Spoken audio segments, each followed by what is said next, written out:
Pemirsa, Putri Chandrawati dan Ferdy Sambo akhirnya menyampaikan duka cita dan juga meminta maaf kepada keluarga atas apa yang terjadi kepada Yosua. Tuluskah permintaan maaf dari Sambo dan Putri itu? Kita akan membahasnya bersama pakar micro expression Monika Kumalasari. Mbak Monika, selamat malam. Selamat malam, Mbak Afi. Ya, Mbak Monika, tadi kami sempat memutarkan cuplikan seperti itu, ungkapan permintaan maaf dari Putri Chandrawati ditujukan kepada keluarga besar, terutama untuk orang tua, ayah dan ibu dari Brigadir Yosua. Apa yang bisa Anda baca lebih jauh dari ekspresi, gesture saat Putri Chandrawati mengungkapkan permintaan maafnya? Ya, jadi momen ini adalah momen yang sudah ditunggu-tunggu oleh masyarakat, di mana diharapkan bahwa Sambo dan Putri Chandra meminta maaf. Ya, jadi kalau dilihat dari waktu, ini adalah sesuatu yang sudah lama ditunggu.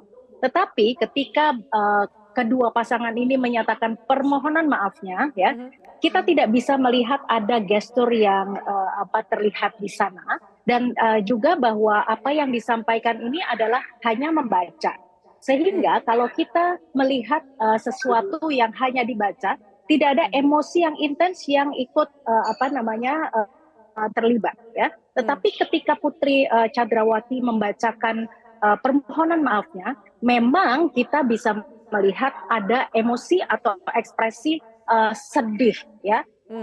Ada rasa ketakutan. Tetapi kita tidak bisa mendefinisikan sumber dari ketakutan itu dari mana, atau sumber dari kesedihan itu apakah kesedihan yang tulus, gitu ya, karena sesuatu yang sudah dibaca, gitu. Nah, kemudian di mana kekuatan dari verbal yang disampaikan? Karena ketika beliau mengatakan bahwa tulus dari dalam hati, gitu ya, hanya membacakan sesuatu yang sudah structure, ya. Nah, jadi emosi-emosi tidak bisa terlihat dalam sesuatu yang sudah dituliskan. Bahkan ini juga menuai hujatan, gitu ya, dari para netizen bahwa tidak ada emosi yang terlibat di sana, gitu. Jadi kekuatan dari verbal saja, sesuatu yang sudah ditulis redaksionalnya, ya, itu kira-kira hanya 7% mempengaruhi image atau bawah sadar seseorang. Sedangkan bawah sadarnya sejumlah lebih dari 80%, ya, kita tidak melihat ada emosi yang terlibat di situ. Yang signifikan. Jadi tujuannya adalah untuk mendapatkan empati, tetapi tidak mendapatkan hal yang ditunggu-tunggu oleh masyarakat maupun keluarga Yosua sendiri. Oke, Mbak Monika sudah bergabung bersama kita juga pakar hukum pidana Kang Asep Iwan Iryawan. Kang Asep, selamat malam. Selamat malam Mbak Afi, selamat malam Mbak Monik. Iya. Kang Asep, halo, saya masih bertanya dulu ke Mbak Monika sebelum saya ke Kang Asep. Mbak Monika, dalam cuplikan nanti kami juga akan bantu putarkan, terlihat juga ada ekspresi dari Ferdy Sambo.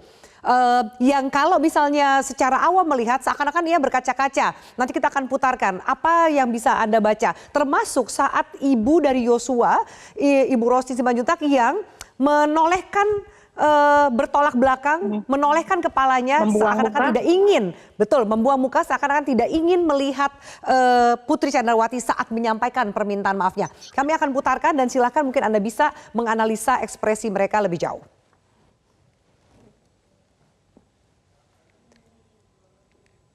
Ya, baik Mbak Monika, kurang lebih seperti ini tampilannya. Semoga Anda bisa menyimak lebih jelas. Saat Putri Chandrawati membacakan permintaan maafnya, kedua orang tua dari Yosua tidak melihat ke arah Putri Chandrawati. Bahkan sempat tadi menolehkan muka sang ibunda Yosua seperti itu. Tapi di saat ini juga terlihat tampilan yang cukup sedih dari Ferdy Sambo. Apa yang bisa Anda analisa dari ekspresi 4 orang yang ada di layar ini, Mbak Monika? Ya, kalau kita lihat dari kedua pasang Bapak dan Ibu Yosua, ya, terutama terlihat sekali dari ekspresi atau emosi yang dirasakan oleh Ibu Yosua, ya. Ada subtle expression di mana beragam emosi muncul, ya. Sedih, kemudian ada marah, dan juga ada contempt, artinya emosi untuk menganggap bahwa betapa imoralnya Anda, seperti itu. Jadi beragam ekspresi yang kemudian muncul, tetapi saya melihat di sini ada dominan dari kemarahan dan wajar sekali bahwa mereka juga mengekspresikan hal ini kepada Bapak Yosua ya. Walaupun terlihat lebih tegar, tetapi juga dari micro ekspresi maupun juga dari body language-nya menunjukkan hal yang kemarahan tersebut. Nah, kalau dari Putri Chandrawati ya, seperti sudah saya sampaikan tadi bahwa segala sesuatunya sudah structured sehingga tidak melibatkan banyak emosi yang terlihat di sana. Tetapi ketika terlihat dari ekspresi Sambo ya, terlihat confident ya.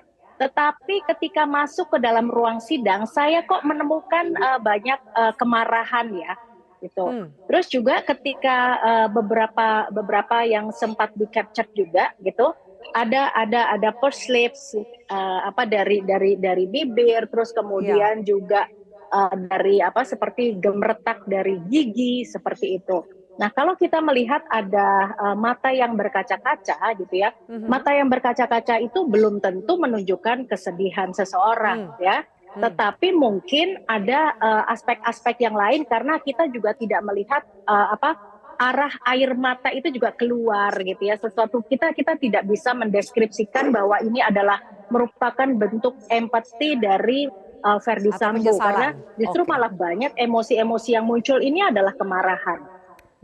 Baik. Kang Asep, saya akan bertanya kepada Kang Asep.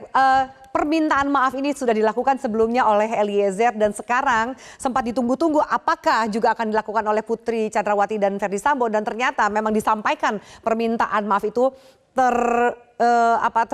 sempat disampaikan soal penyesalan. Apakah permintaan maaf yang disampaikan oleh terdakwa menjadi sebuah penilaian tersendiri di mata hakim, Kang Asep? Ya, hukum mengatur hal yang memperingan, memperberat, menghapuskan pidana. Nah, kata maaf bukan hal yang memperingan ya hukuman. Nampaknya hakim akan melihat suasana ini ya.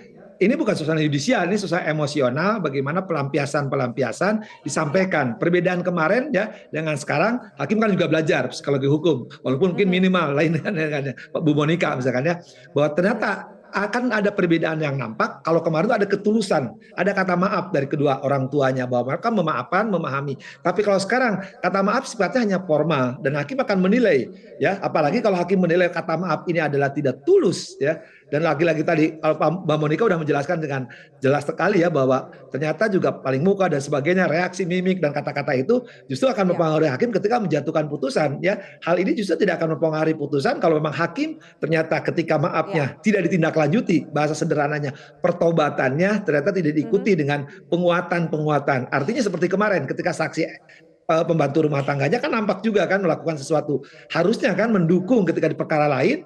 Nah, ketika kata maaf sekarang berkaitan, artinya berkaitan bersesuaian bahasa hukumnya satu dengan yang lain. Artinya apa? Nah, kalau itu bersesuaian, setidaknya hakim akan jiwanya juga mempengaruhi. Oh, ternyata perbuatan ini dilakukan karena bla bla bla. Jadi nuraninya gitu kan. Tapi hakim juga akan terketuk gitu ya? Ya, kuasa hukumnya nggak ada. Di pasal 44 sampai 52 itu hakim bisa menjatuhkan, hal meringankan, memberatkan, ya bahkan menghapus. Tapi kalau hal meringankan ini nampaknya tidak ada satupun yang masuk gitu. Itu hanya suasana emosional. Ya biasanya kita melepas. Udahlah biar plong, biar bahagia, biar keluar semua. Tapi nampaknya kan yang mengajukan maaf dan yang menerima maaf ya tadi Mbak Monika udah menjelaskan ya, sekira itu bidangnya Mbak Monika itu yang terjadi secara yuridis ya nggak akan pengaruh gitu. Baik, tidak akan terlalu berpengaruh. Baik, Kang Asep dan Mbak Monika kita akan jeda. Nanti setelah ini kita akan membandingkan juga permintaan maaf juga disampaikan oleh Sambo serta Eliezer di sidang sebelumnya. Kita akan compare dan juga kita akan analisa lebih jauh. Tetaplah bersama kami di Prime Time News.